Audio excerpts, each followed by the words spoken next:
E aí, pessoal, tudo bem com vocês? Sejam muito bem-vindos aí a mais um Radar Criativo. É o seu espaço aqui, você sabe, para ficar por dentro das novidades, as novidades mais quentes aí da arquitetura, do design, do paisagismo, da engenharia, da arte, da tecnologia, da sustentabilidade, enfim. Aqui a nossa equipe faz uma curadoria das principais matérias e tendências do momento, para que você fique sempre muito bem informado, sempre muito bem informada das novidades, num formato dinâmico, rápido, sem edição, direto ao ponto, sempre ampliando o seu repertório, e é isso que interessa. Antes da gente começar, não se esqueça de ver os nossos links, por favor. Se inscrever lá no nosso Instagram ajuda bastante. Se inscrever aqui no YouTube principalmente, ativar o sininho, aquela coisa que você já sabe. Eu fico feliz, você fica feliz, fica todo mundo feliz e todo mundo se ajuda. E aqui os nossos links também, tá? Então a gente tem umas matérias muito interessantes para compartilhar com vocês hoje. Bora lá, sem mais delongas.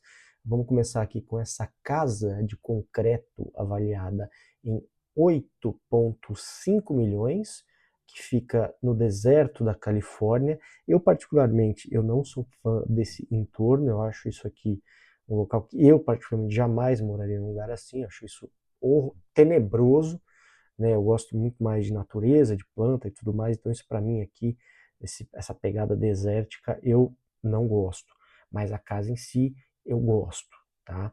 A gente vai começar aí falando dela, é um projeto interessante, né, por vários motivos, né, principalmente motivos técnicos aí. A gente olha aqui, se usou aqui um concreto armado, provavelmente aí com alguns aditivos, né, para resistir a essa grande variação térmica que tem aqui. Vocês sabem que no deserto, de dia a gente chega a temperaturas altíssimas e à noite, às vezes até neva. Neva não, mas fica uma temperatura abaixo de zero aí, porque você não tem exatamente, você não tem nada que segure o calor, né? Basicamente. Não sei se é bem o caso aqui, provavelmente seja, mas com certeza a variação térmica é grande. Isso eu não tenho nenhuma dúvida, né? Isso é tipo de todo e qualquer deserto, né?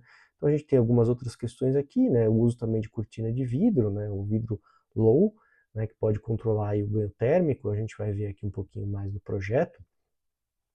Então, assim, é, eu gostei, assim, é uma pegada brutalista muito interessante, né? Essa integração que eles fazem aqui também entre o bruto, né? Essa, essa brutalidade do concreto e madeira, né? Madeiramento, aí puxando um pouco para elementos naturais, né? Aqui eles usaram, praticamente não tem, né? Se você olhar aqui, não tem um paisagismo, nada assim. Tem algumas, eles usaram aqui umas plantas aí, xenófitas, né? Que tem aqui, xerófitas, perdão, própria da região. Então, assim, não tem aí um entorno muito bem trabalhado, mas por dentro eu achei muito interessante a pegada, tá um muito bom gosto também. A rusticação que foi feita aqui tá bem, bem interessante.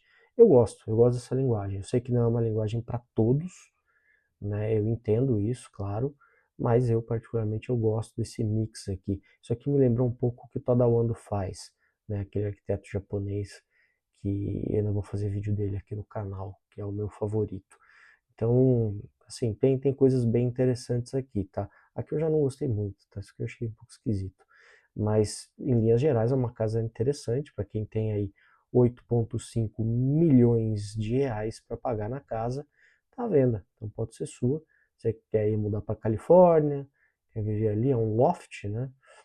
Aqui tem mais dados, eu vou deixar o link, como eu sempre deixo para vocês. Aqui fica no Palm Desert da Califórnia, né? Uma residência, um loft de 125 metros quadrados. É pequena, hein? É pequenininha, tá? Bom, tem uma garagem subterrânea, tem 145 metros quadrados e conta com oficina. Vê se pode, hein? Garagem marca a casa. Mas enfim, assim, eu gostei do estilo, tá? Gostei do estilo, interessante esse loft aqui.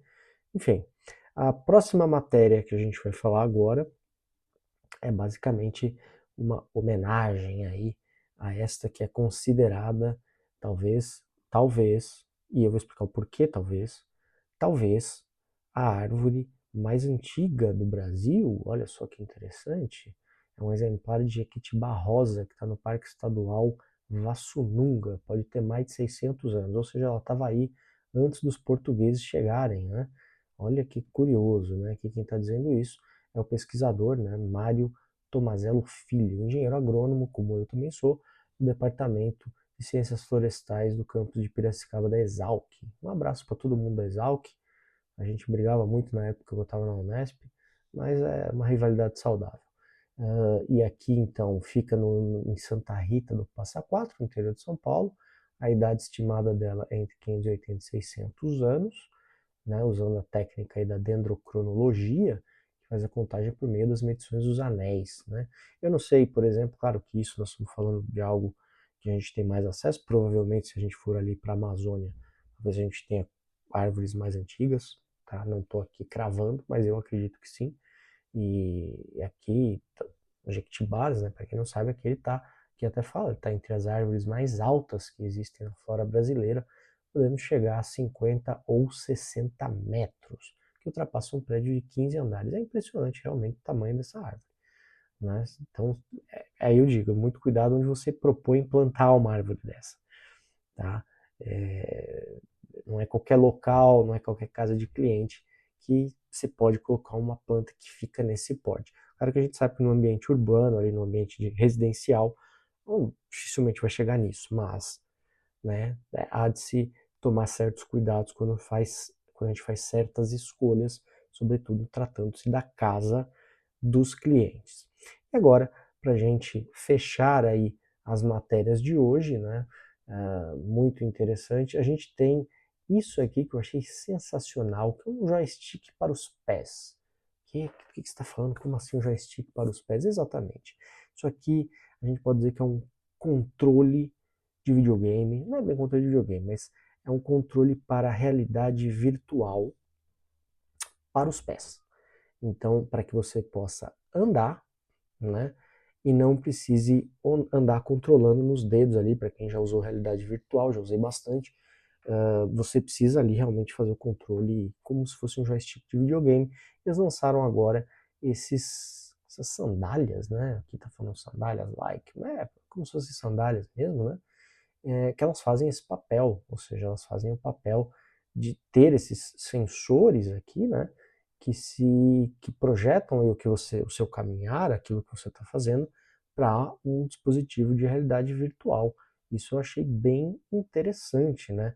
Então você vê que dependendo do movimento que você faz, né, para cima e para baixo, tal, ele reproduz isso, né? Tem um nome que chama Go Off, né? É bem interessante, é um projeto, é uma novidade, né? A gente sabe que ainda, embora essa questão da realidade virtual ainda não tenha pego como as pessoas esperavam, né? É uma coisa que nem todo mundo aderiu, embora seja muito interessante, tenha muitas usabilidades, vamos chamar assim, né? Eu acho que esse tipo de avanço tecnológico ele impacta, né? Designers, ele impacta arquitetos, criadores, né? A gente está vendo uma grande ponte aí entre o espaço físico e digital, né? Aplicar isso nos projetos vai virar um diferencial. Você imagina que interessante você fazer um projeto ali, um 3D que seja, e o seu cliente poder caminhar efetivamente dentro da residência. Você já consegue fazer isso, claro, com controle, com um joystick, né? Como um videogame. Mas imagina você poder fazer isso realmente caminhando, sentindo. Eu acho que a imersão vai ser muito, muito maior. É uma ideia boa, uma ideia interessante, que eu espero que se popularize. Sinceramente, eu acho que é uma tecnologia que eu espero de verdade que se popularize, né? A gente tem isso já, para quem acha que isso é uma novidade, né, essa coisa de óculos e tudo mais é uma novidade, assim, não, isso já tem desde o começo dos anos 90, a gente já tem para o público, né? Isso é anterior, mas a gente já tem para o grande público. Eu sei disso porque quando eu era criança, quando eu era um menino, eu tinha ali, eu gostava muito, eu ia em São Paulo num shopping chamado Morumbi Shopping, quem é de São Paulo conhece, e tinha lá umas máquinas, uns arcades que tinham já o óculos de realidade virtual. Era tudo muito tosco, claro, não era nada comparado com o que é hoje, era uma geometria muito rudimentar, mas já era muito divertido e muito interessante, muito responsivo, né? Lembro que você pilotava avião, tipo um monte de coisinha lá que a gente jogava, eu adorava ficar jogando aquilo, gastava um dinheiro com ficha, meu pai queria me matar, mas era a diversão da época. Então esses foram aí as novidades de hoje, esse foi o Radar Criativo. Agora eu quero saber a sua opinião, o que, que você achou, qual dessas matérias aí chamou mais a sua atenção. Deixa aqui nos comentários, eu adoro ler os comentários de vocês, não se esqueçam disso. E mais uma vez, eu peço a gentileza de vocês se inscreverem no canal, para quem não é inscrito ainda, dá uma olhadinha no nosso Instagram, tem bastante coisa lá, ó.